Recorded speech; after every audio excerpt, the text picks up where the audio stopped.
ಧ್ಯಾನಕ್ಕೆ ಭೂಮಿ ಇದು, ಪ್ರೇಮಕ್ಕೆ ಸ್ವರ್ಗ ಇದು, ಸ್ನೇಹಕ್ಕೆ ಶಾಲೆ ಇದು, ಜ್ಞಾನಕ್ಕೆ ಪೀಠ ಇದು.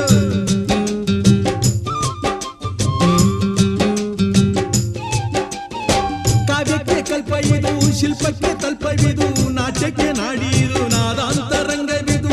ಕುವೆಂಪು ಬೇಂದ್ರೆಯಿಂದ ಕಾರಂತ ಮಾಸ್ತಿಯಿಂದ ಧನ್ಯವೀ ಕನ್ನಡ, ಕಾಕಿನ ಕನ್ನಡ. ಹುಟ್ಟಿದರೆ ಕನ್ನಡ ನಾಡ ಹುಟ್ಟಬೇಕು, ಮೆಟ್ಟಿದರೆ ಕನ್ನಡ ಮಣ್ಣ ಮೆಟ್ಟಬೇಕು.